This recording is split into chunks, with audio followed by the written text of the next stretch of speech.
అందరికీ నమస్కారం. ప్రస్తుతం మనతో పాటు ప్రముఖ ఆధ్యాత్మికవేత్త దైవాజ్ఞ బ్రహ్మశ్రీ వీరాపురం సుబ్రహ్మణ్య స్వామి గారు మనతో ఉన్నారు. గురుగారితో మాట్లాడదాం. నమస్కారం గురుగారు. శుభాశీస్సులండి. గురుగారు, సెప్టెంబర్ మాసం విశేషంగా మకర రాశి వాళ్ళకి ఏ విధంగా ఉండబోతుంది? చంద్రగ్రహణం కూడా ఉంది, దీని తాలూకు ఇంపాక్ట్ కావచ్చు. ఓవరాల్గా మాసం అంతా ఎలాంటి జాగ్రత్తలు తీసుకోవాలంటారు? చాలా మంచి విషయం అడిగారు. మకర రాశి వాళ్ళకి ఈ భాద్రపద మాసం సెప్టెంబర్ నెలలో అన్ని విధాల కూడా వ్యతిరేకతలు అధికంగా ఉన్నాయి. ఏ పని అనుకున్నా కూడా ముందుకు సాగడం అనేది కష్టం మీదగా సాగే అవకాశం ఉంది. అసలు సాగుతుందా లేదా అన్నట్టుగా కూడా ఉంది. ఎందుకంటే దానికి తోడు గ్రహణ ప్రభావం కూడా ఉండడం వల్ల ఇక్కడ గ్రహస్థితులు రాశి ప్రకారంగా మాసవారి ఫలితాలను చూసుకుంటేనూ బాగలేదు. మాసవారి ఫలితాల ప్రకారంగా మకర రాశి వాళ్ళకి బాగలేదు. దానికి తోడు మళ్ళీ గ్రహణ యొక్క దోష ప్రభావం అనేది అధికంగా వీళ్లకు కష్ట నష్టాలను మిగిల్చే అవకాశమే అధికంగా ఉంది. ఏమిటి ప్రభావం అంటే ఆర్థికపరమైనటువంటి విషయాలలో కొత్త పనులు ఏవైనా ప్రారంభించరాదు. నూతన వ్యాపారాలు ఏదైనా చేయాలనుకుంటారు, ఎవరో ఏదో ఒకటి చేద్దాం. ఎందుకంటే ఖాళీగా కూర్చుంటే ఏమొస్తుంది? లేదు, తల్లిదండ్రుల పైన ఆధారపడి పాపం తల్లిదండ్రుల్ని ఇబ్బంది పెట్టి తల్లిదండ్రులను బాధ పెట్టి ఎన్ని రోజులు చేస్తామో, ఏదో ఒకటి మనం చేసుకుందాము అని చెప్పేసి వాళ్ళకి తగిన పని వాళ్ళు ప్రారంభం చేయాలి అనుకుంటారు. మనం ప్రారంభించే సమయం బాగున్నట్టయితేనే, అంటే మనకు గుడ్ టైమా బ్యాడ్ టైమా అంటాం కదా, ఆ విధంగానే శుభ సమయమా అశుభ సమయం అనేది ఈ మాసం అనేది వీళ్ళకు అశుభం అంటే ఈ నెలలో ప్రారంభం చేసిన పని వీళ్లకు బాధల్ని కలిగిస్తుంది, కష్టాలనే మిగిల్స్తుంది, నష్టాలనే కలగచేస్తుంది. తర్వాత కోలుకోలేనటువంటి దెబ్బ తగిలే అవకాశము ఉంది. దానివల్ల జీవితం కోల్పోయే అవకాశం కూడా ఉంది. అందుకనేసి ఏదైనా సరే కొత్త పనులు ప్రారంభం చేయరాదు. ఖాళీగా ఉన్న ఒక నెలే కదా, ఏమవుతుంది, పోనీ అంతే. టైం కానప్పుడు, కాలం కలిసి రానప్పుడు మనం దానికి తగినట్టుగా నడుచుకోవాలి. సరే, అలాంటప్పుడు మనం ఇంకా ఇవి దేవుడు ఎందుకు, ఈ రాసులు ఎందుకు, ఇవన్నీ కూడా ఉంటుంటాయి. ఇవి కొంత మనల్ని భారీగా నష్టపోకుండా కొంత ఊరటిని కలగచేస్తాయి. ప్రాణం పోయేదానికి దెబ్బ తగిలిపోతే ఏమవుతుంది? ఉంటాంగా, బ్రతికే ఉంటాంగా, ప్రాణం పోవలేదు కదా. కాకపోతే దెబ్బ తగిలింది. ఆ దెబ్బ కూడా మనకు ఒక జీవితానికి గుణపాఠము. జీవితానికి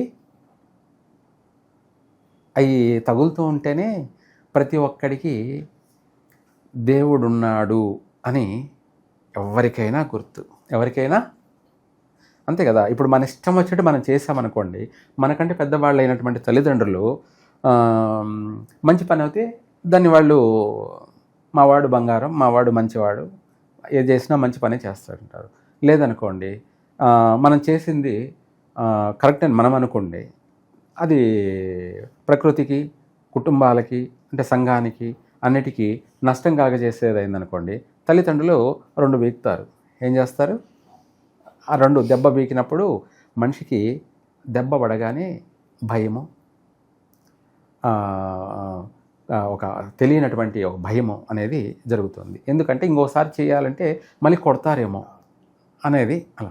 అట్లాగే మనిషికి కూడా గ్రహాలు అనే ఈ నవగ్రహాలు అప్పుడప్పుడు కష్టము నష్టము అనే దెబ్బ కొడుతూ ఉంటే ఆ బాధలు తట్టుకోలేక అప్పుడు వీళ్ళల్లో భక్తి అనే మార్గం పుడుతూ ఉంటుంది, ఏర్పడుతూ ఉంటుంది. అది ఏ విధంగానైనా సరే వాళ్ళ భక్తి అనే మార్గంతో దానికంటే మించినటువంటి దైవారాధన చేయడం వల్ల, అంతే కదా, తండ్రి కొట్టినా తల్లి ప్రేమిస్తుంది కదా. ఏంటి? తండ్రి కొట్టినా తల్లి ప్రేమిస్తుంది. అలాగే గ్రహాలు మనల్ని కష్టపెట్టినా మనం పూజించే దైవం అనే శివుడు అనుకోవచ్చు, లేదంటే ఆంజనేయ స్వామి అనుకోవచ్చు, లేదంటే గణపతి అనుకోవచ్చు, లేదంటే మహావిష్ణువు అనుకోవచ్చు, లేదంటే అమ్మవారు అనుకోవచ్చు. ఎవరెవరు ఏ విధంగా పూజించినా ఇష్టదేవతాభ్యో నమః. వాళ్ళు తల్లి లాంటి వాళ్ళు మనల్ని కాపాడతారు, వాళ్ళు మనల్ని అదే దాన్నే చేతులెత్తి నమస్కారం పెట్టడం తప్పకుండా కాపాడుతుంది. తల్లి లాంటి వాళ్ళు దైవం. కాబట్టి ఇక్కడ మనము చేసింది ఏది వృధా కాదు, అది 100%.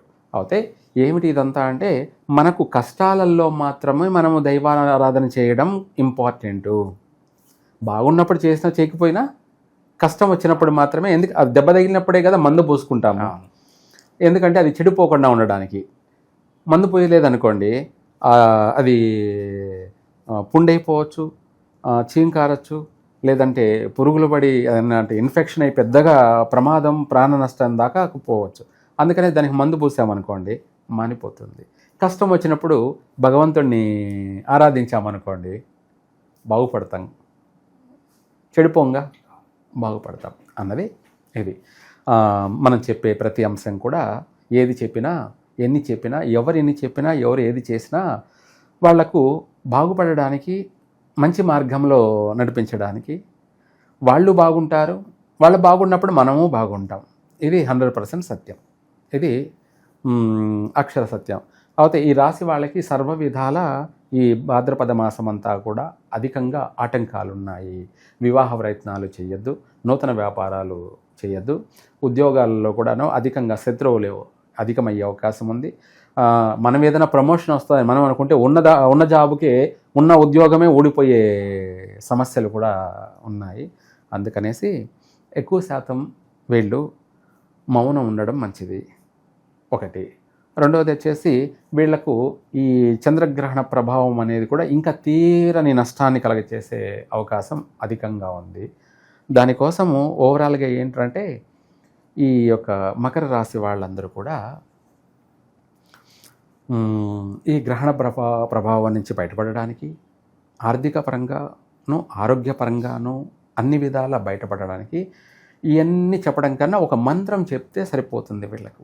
ఏమిటి ఆ మంత్రము అంటే, ముఖ్యంగా ఆర్థిక పరంగా బాగుంటే మిగతా అన్నిటినీ కూడా కవర్ చేసుకోవచ్చు. ప్రతి ఒక్కరికి కావాల్సింది మెయిన్ ఏమన్నా ఉంది అంటే అది ఆర్థికమైనటువంటి విషయం. మనము ఈ గణపతి నవరాత్రులని అప్పుడైనా చేసుకోవచ్చు, లేదంటే రేపు అమావాస్య రోజు నుంచే మొదలు పెట్టవచ్చు. ఈ అమావాస్య నుంచి కూడా మళ్ళీ వచ్చే అమావాస్య వరకు కూడా, భాద్రపద ప్రారంభ అమావాస్య నుంచి మళ్ళీ ఆశ్వేజ మాసం ప్రారంభమయ్యే అమావాస్య వరకు కూడా ఆర్థికపరమైనటువంటి మంత్ర జపాన్ని పఠించడమే శ్రేష్కరమైంది. ఆ మంత్రం ఏమిటి అంటే, ఓం ఐం హ్రీం శ్రీం క్రీం యక్షాయ కుబేరాయ వైశ్రవణాయ ధనధాన్యాధిపతియో ధనధాన్య సమృద్ధి మే దేహి దేహి దేహి ధాపయ ధాపయ స్వాహ. క్రియా విధానము, మంత్ర విధానము. అంటే దేహి అంటే మనము గుడి దగ్గర భిక్షగాళ్ళు వచ్చేపోయే భక్తులందరినీ కూడా అడుక్కుంటుంటారు. వాళ్ళు కూడా మనం దానం చేస్తే మనకు పుణ్యం వస్తుంది కదా అని చెప్పేసి దానం చేస్తారు. అది వాళ్ళకి ఎంతవరకు ఉపయోగపడుతుందో లేదో నాకు మాత్రం అర్థం కాదు, ఎవరికి అడుక్కుచున్న వాళ్ళకి, మనుషులు చేసే దానం.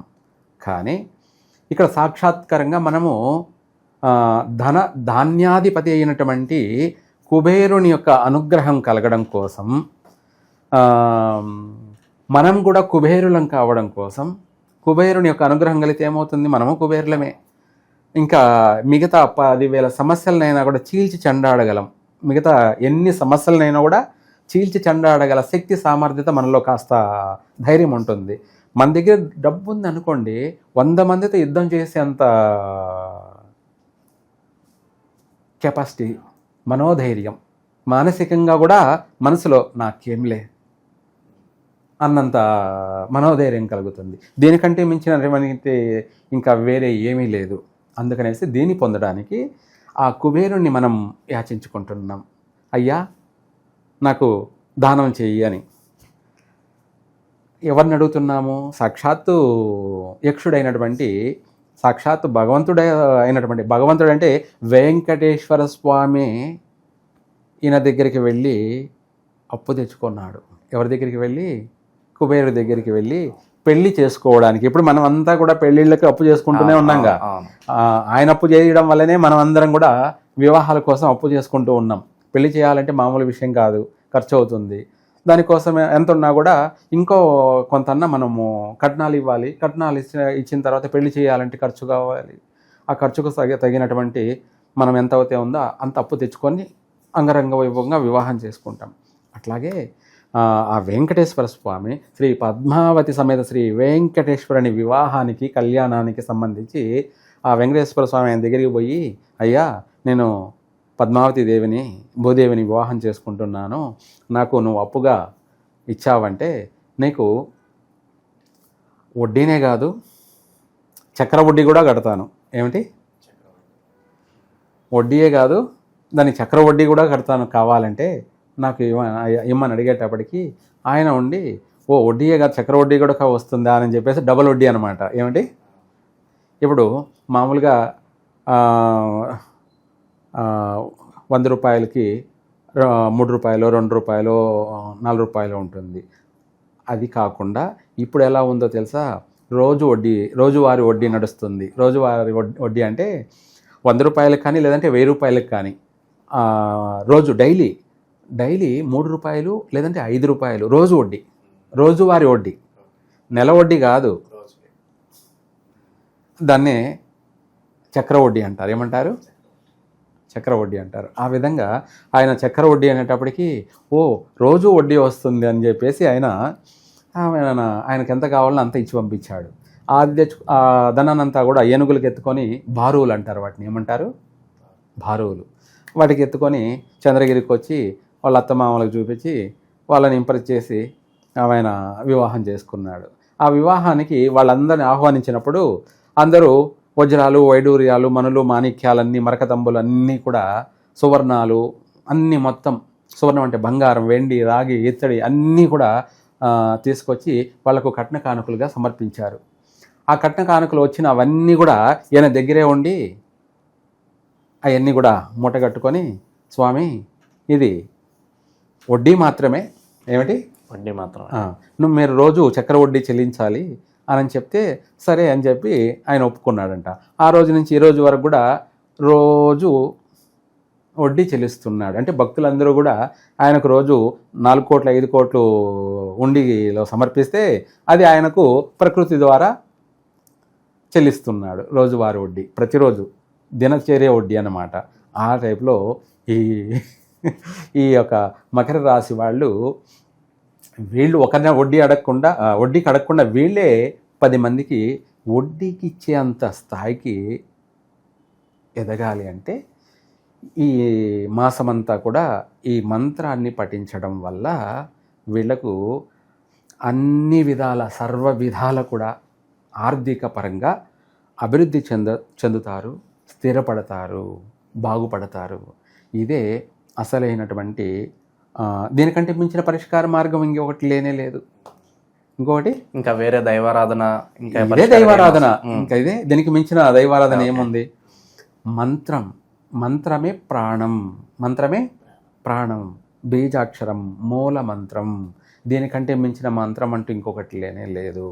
ప్రపంచంలో ఎవరికైనా కావాల్సింది ధనం, ఇదం మూలం జగత్. ఇది ఈ యొక్క రాశి వాళ్ళకి ఈ 10,000 గ్రహణ దోషాలైనా, చుట్టూ మనుషుల్ని నమ్ముకోవడం కన్నా, ఎవరినో నమ్ముకొని ఎవరో ఏదో చేస్తారని ఆశపడడం కన్నా డైరెక్ట్గా భగవంతుడికే మనము అడుక్కున్నామంటే ఆయన చేసే దానం అనేది ఎలా ఉంటుందో తెలుసా? చాటి మనిషికి దానం చేస్తే అది కొంతవరకే ఉంటుంది. దాన్ని తీసుకున్నాడు మళ్ళీ తాగేస్తాడు, అయిపోతుంది అనుకుంటా. కానీ ఆయన దానం చేశాడంటే ఈ జన్మ కాదు, 7 జన్మలకి. అంటే నాకే ఆయన దానం చేశాడు. ఇప్పుడు నేను ఇందాక మంత్రం నేను అడుక్కున్నాను కాబట్టి ఆయన్ని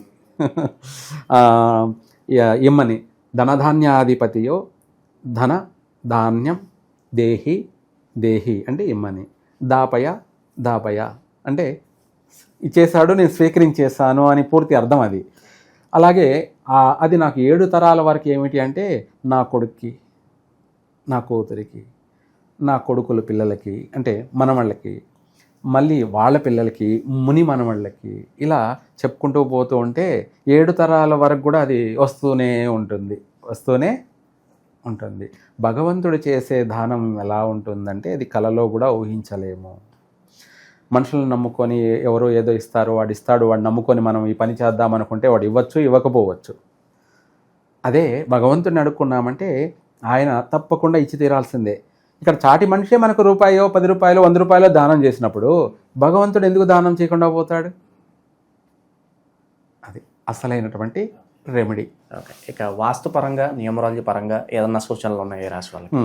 మంచి మాట అడిగారు. మకర రాశి వాళ్ళకి వాస్తుశాస్త్ర ప్రకారంగా వచ్చేటప్పటికి పడమర ముఖంలో నైరుతిగా నైరుతిగా వెళ్ళినట్టయితే సక్సెస్ అవుతారు. అవుతే ఇందులో కొంతమంది మాత్రమే అంటే జాతక ప్రకారంగా మనం చూసుకోవాలి. ఇందులో ఉత్తరముఖంగా వెళ్ళినా సక్సెస్ అవుతారు. ఈ రెండిట్లో మకర రాశి వాళ్ళు